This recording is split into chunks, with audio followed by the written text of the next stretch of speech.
and so I'm going to have to find someone else. There's a fellow down here named Walter Lovely who I've had very good reports about, and he's a HUD certified. There's another guy, his last name starts with an A, and I can't think of it right now. But there's 2 or 3 down here that Wells Fargo has worked with.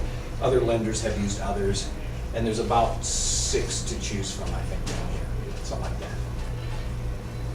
So a HUD consultant, at the bottom of it is they've gone through some stuff to be approved by FHA to be able to not appraise, but look over a property and say it is deficient in these areas, and so I'm going to require these repairs. So in essence, it's like what an FHA appraiser says when they look at a property and say, you know what, you gotta fix that step, you gotta fix that handrail, you gotta paint that little flaky paint.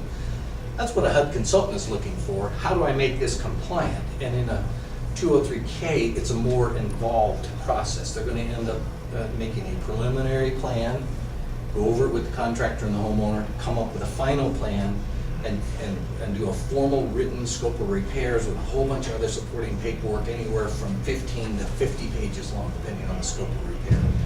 And that's required before I can order the appraisal.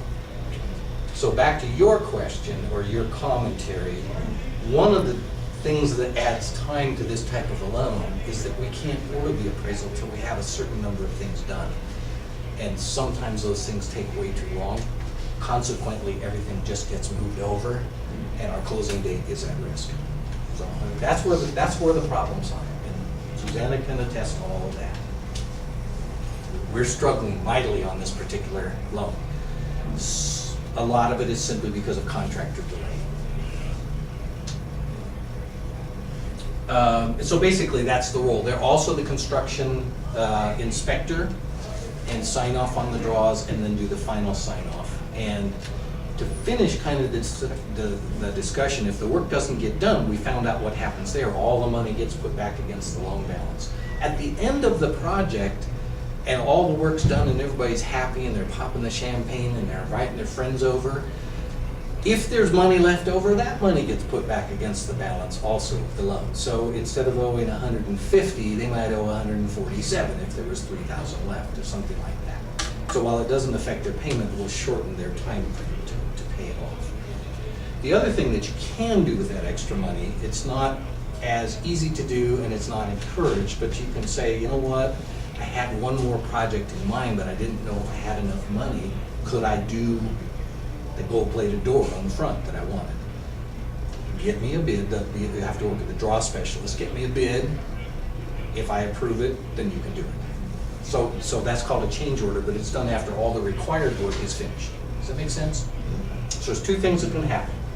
Pay down the balance or do a change order with the extra. And the HUD consultant will help on the standard 203K to get through that portion of it, to finish everything up. And when all is said and done, they sign off and the house is certified FHA insured. We've talked about when you use one, basically when structural is involved or when the repairs are over $35,000. If that's not the case, then there's no HUD consultant. Costs, unlike loan officers and realtors, they don't work for free. We do an awful lot of stuff for free, right? They will charge for their initial inspection, $350-ish, $400. Their overall big report is probably $600 to $1,200 depending on scope. The first portion is normally paid by the homeowner like they pay to post and pillar or any other house inspector.